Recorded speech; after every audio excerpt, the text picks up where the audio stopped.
Bismillahirrahmanirrahim. Assalamu alaikum viewers. Welcome to Indian Nurses Preparation Academy.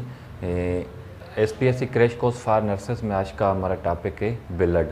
तो blood क्या है, उसकी कंपोजिशन क्या है, ये आज हम डिस्कस करते हैं। तो ब्लड जो है ये एक ट्रांसपोर्ट का काम करता है और रेडिश कलर का फ्लूइड है। तो इसमें जो है कंपोजिशन काफ़ी सारी चीज़ें हैं, वो हम कंपोजिशन में देखते हैं। लेकिन ट्रांसपोर्ट का जो काम करता है तो उसमें क्या क्या ट्रांसपोर्ट करता है, एसेंशियल न्यूट्रेंट्स हमारी बॉडी के जितने भी हैं ये ब्लड के थ्रू ट्रांसपोर्ट हो रहे होते हैं। और जो ऑक्सीजन है, कार्बन डाइऑक्साइड है, एक एक सेल तक जो है ये ब्लड जो है ट्रांसपोर्ट कर रहा होता है। और बॉडी से जो वेस्ट प्रोडक्ट है वो भी ब्लड ही ट्रांसपोर्ट कर रहा होता है, जो है ना फिर रिमूव करवाता है। तो उसके बाद जो है ये जो है इसकी कंपोजिशन इस तरह है कि इसके मेन जो हैं दो पार्ट्स हैं, एक प्लाज्मा है, दूसरा ब्लड सेल्स हैं। तो अगर हम एक ट्यूब में ब्लड निकाल के थोड़ी देर रखते हैं तो कुछ टाइम के बाद क्या होता है कि सेल्स जो हैं वो नीचे बैठ जाते हैं। ये फ़र्ज़ करें ट्यूब है, ये सेल्स हैं, नीचे वो बैठ जाते हैं और जो प्लाज्मा है वो ऊपर आ जाता है। वो येलोश कलर का जो है ना प्लाज्मा हो जाता है। तो प्लाज्मा कितना होता है? 55% होता है। प्लाज्मा 55% होता है और ब्लड सेल्स कितने होते हैं? 45% होते हैं। ठीक है, 45% इधर लिख देता हूँ। तो जो 45% प्लाज्मा है उसमें प्लाज्मा में फिर जो है वो कुछ चीज़ें हैं, जैसे वाटर है, वाटर 90% होता है। ठीक है, 90% वाटर होता है प्लाज्मा में। और जो है 7 to 8% जो है ये प्लाज्मा प्रोटीन्स होते हैं और 2 to 3% जो है ऑर्गेनिक और इनऑर्गेनिक सब्सटेंस होते हैं। तो 90% वाटर हो गया। और प्लाज्मा प्रोटीन में जो है कौन कौन सी चीज़ें आती हैं, जैसे अल्ब्यूमिन है, अल्ब्यूमिन के बाद फिब्रिनोजिन है और ग्लोब्यूलिन है। अल्ब्यूमिन क्या करता है? ऑस्मोटिक का काम करता है। अल्ब्यूमिन का जो काम होता है ये ऑस्मोटिक कराता है। और जो फिब्रिनोजिन है ये एक क्लाटिंग फैक्टर है। ब्लड में जो क्लाटिंग फैक्टर होते हैं ना, ये एक वो क्लाटिंग फैक्टर है। फिब्रिनोजिन क्लाटिंग में हेल्प कर रहा होता है। और ग्लोब्यूलिन जो है ये डिफेंस का काम करता है।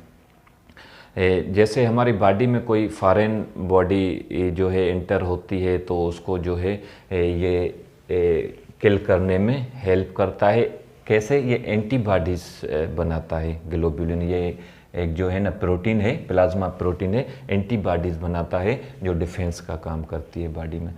अच्छा, उसके बाद जो है अगर ऑर्गेनिक हम देखते हैं तो ऑर्गेनिक में अमाइनो एसिड्स हैं, हार्मोन्स हैं, ग्लूकोज है और एंजाइम्स हैं। ये चार चीज़ें ऑर्गेनिक में आ जाती हैं। और इनऑर्गेनिक में क्या आ जाता है? कार्बोनेट है, फास्फेट है और मिनरल्स हमारे पोटाशियम, सोडियम, क्लोराइड, ये भी ये इनऑर्गेनिक में आ जाते हैं। अच्छा, ये हो गया प्लाज्मा, वाटर, प्लाज्मा प्रोटीन और जो है ऑर्गेनिक एंड इनऑर्गेनिक सब्सटेंस, ये प्लाज्मा। और ब्लड सेल्स में क्या क्या आता है? इसमें जो है रेड ब्लड सेल्स आते हैं, वाइट ब्लड सेल्स आते हैं और प्लेटलेट्स आते हैं, ये दूसरे पोर्शन में ब्लड के। अच्छा, अभी हम अगर इनको थोड़ा डिटेल में देखें, red blood cell, white blood cell और जो है प्लेटलेट्स को, तो आरबीसी जो है इनको मेडिकल में जो है ना एरिथ्रोसाइट्स कहते हैं। एरिथ्रोसाइट्स मतलब रेड ब्लड सेल। इनकी जो शेप होती है बाय कनकेव शेप के होते हैं, बाय कनकेव शेप के रेड ब्लड सेल होते हैं। ये प्रोड्यूस जो है ये बोन मेरो प्रोड्यूस करता है रेड ब्लड सेल्स। और जो है इसका जो रेड ब्लड सेल का जो रेड कलर होता है, इसका ये है कि रेस्पिरेटरी पिगमेंट होती है, इसका करेक्टर ये है कि रेड कलर ब्लड को देता है, जिसको हम कहते हैं हेमोग्लोबिन।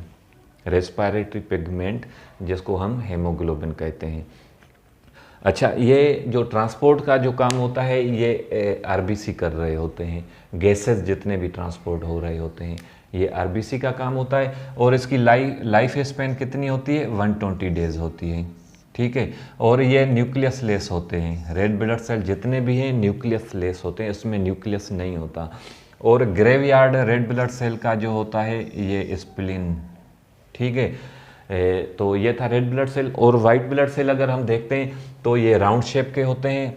और ये जो है प्रोड्यूस कहाँ होते हैं? लिम्फ नोड्स में। हमारे लिम्फ नोड बॉडी में जितने भी हैं वहाँ पे ये वाइट ब्लड सेल प्रोड्यूस हो रहे होते हैं। और जो है जैसे ये red blood cell bone marrow में प्रोड्यूस हो रहे थे, ये लिम्फ नोड में प्रोड्यूस होते हैं। और वाइट ब्लड सेल के का जो मेडिकल नेम है ल्यूकोसाइट, इसको कहते हैं ल्यूकोसाइट। अच्छा, इसके जो पार्ट्स हैं वाइट ब्लड सेल के, लिम्फोसाइट्स हैं।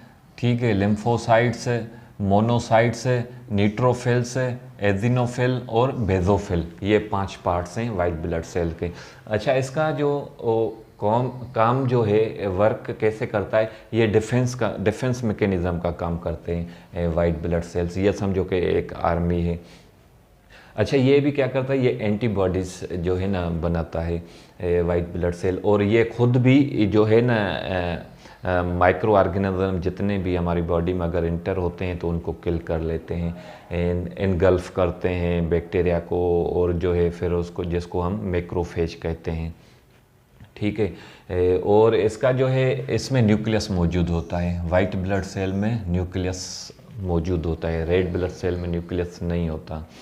और जो है लाइफ स्पेन 20 डेज होती है वाइट ब्लड सेल्स की। ठीक है, 20 डेज। रेड ब्लड सेल की 120 डेज थी। अच्छा, प्लेटलेट्स का जो नाम है मेडिकल, वो थ्रोम्बोसाइट्स हैं, थ्रोम्बोसाइट्स। और ये सेल नहीं है बट फ्रैगमेंट्स हैं। जैसे सेल का कुछ पीस जो है टूट के अलग हो जाए उसको हम फ्रैगमेंट्स कहते हैं। तो ये मतलब पूरा सेल नहीं है, सेल का कुछ हिस्सा है, टूटा हुआ हिस्सा है। और ये क्या करते हैं प्लेटलेट्स? ये ब्लड क्लॉटिंग में हेल्प करते हैं। ये भी समझो कि क्लॉटिंग फैक्टर है। जैसे हम फिब्रिनोजेन हम क्लॉटिंग फैक्टर देख रहे थे, तो ये भी क्लॉटिंग का काम करते हैं प्लेटलेट्स। अच्छा, दूसरा एक टर्म यूज़ होता है सीरम।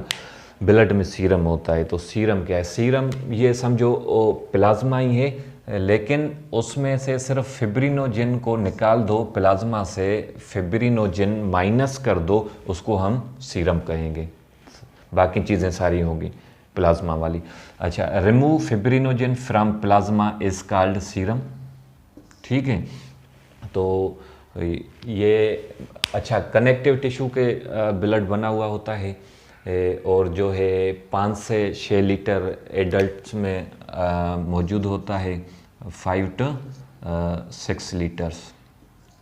ठीक है, 5 to 6 लीटर्स नॉर्मल ब्लड हम एक एडल्ट में मौजूद होता है। और जो है बाकी उम्मीद है कि आप लोगों को समझ आ गई होगी।